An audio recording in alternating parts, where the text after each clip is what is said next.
une association qui est très méconnue du public français. D'abord, la première chose qui est méconnue, c'est que les gens pensent que nous sommes des salariés, des professionnels du sauvetage. L'histoire, c'est que c'est une association qui est née de la fusion de plusieurs sociétés qui existaient et qui ont commencé à exister en Bretagne.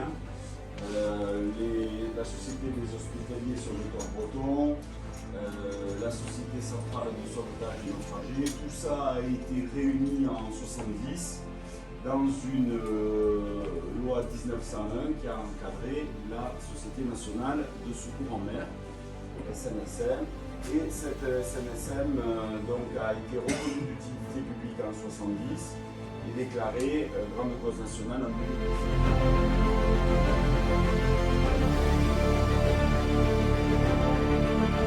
Le CROSS vérifie le point.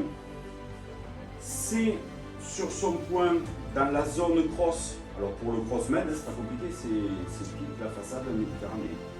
Voilà, de Cerbère à Menton, en incluant la Corse, plus toutes les eaux internationales. Ça fait quand même beaucoup.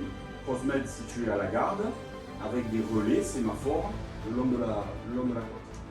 Un sous-cross du CROSS-Med, c'est le CROSS-Med Corse, qui fonctionne la journée, qui ne fonctionne pas la nuit, pour soulager un peu le CROSS méditerranéen sur les opérations de jour.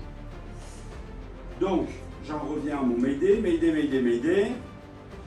Le CROSS regarde le point de diffusion et en fonction des stations SNSM, va déclencher la station.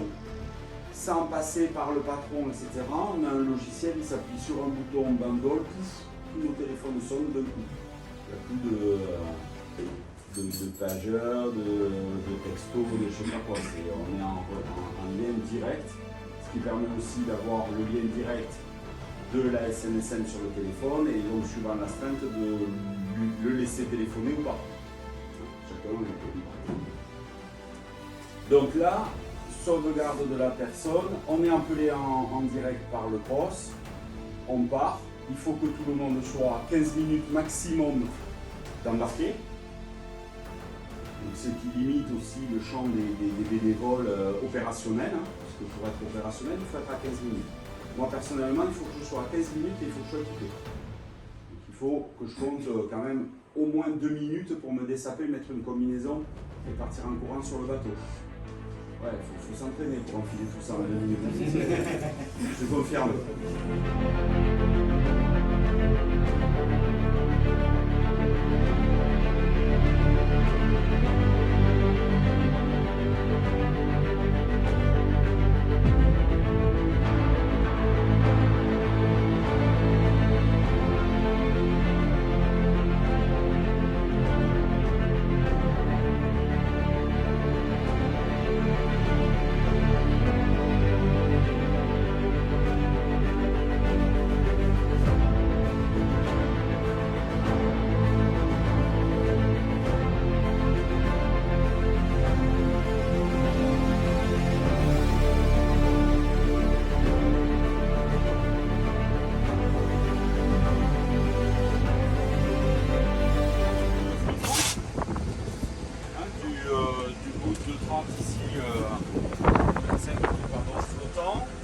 Sur tourée hydraulique.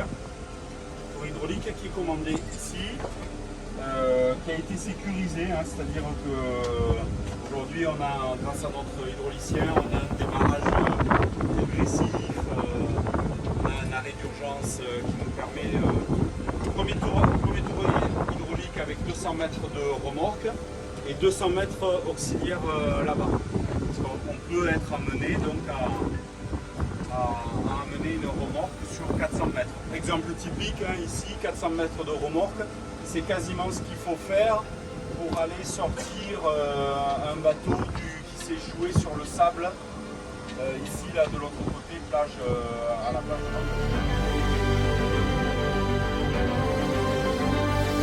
La recherche la nuit, la nuit, on va rarement sur un point qui nous est donné. C'est souvent un nageur s'est perdu, il faut faire un trait de côte, hein, donc avec le projo, on va suivre la côte le plus doucement possible pour essayer de repérer quelque chose qui serait... non, celui-là c'est sur l'extérieur, ils sont sur le devant. Voilà, et ils sont actionnés par une poignée à l'intérieur. Ils sont vraiment dédiés à une personne, c'est-à-dire que le barreur il barre. Le radionavigateur, il fait radionav. Le barreur, il ne fait pas les deux postes. Vous voyez, ils sont complètement décalés. La liaison radio avec le cross ou le requérant se fait ici. Le radionavigateur sur son écran va faire la route, tracer le point du requérant, etc. Et quand il a fini, il l'envoie sur l'écran répétiteur du barreur. Le barreur n'est pas dans le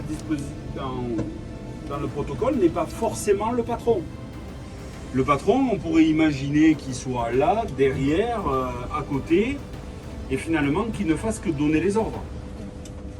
Le barreur, lui, on lui donne une vitesse, un cap, et le radar.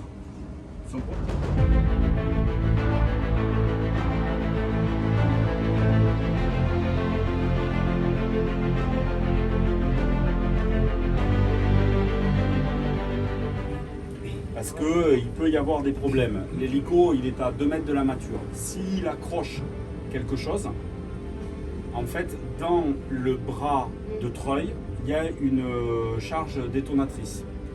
Si le pilote de l'hélico a le moindre souci d'avoir accroché quelque chose, il a le choix entre planter l'hélico, la vedette, et les 2 mecs qui sont dans l'hélico, ou larguer son plongeur. Donc en fait, il appuie sur un bouton et le plongeur, il va tomber avec le câble qui va avec. Donc nous, nageurs, on est sur le pont et on est prêt à bondir. C'est-à-dire que si jamais il y avait ce pépin-là, si jamais il y avait ce pépin-là, il faut qu'on soit prêt à intervenir instantanément.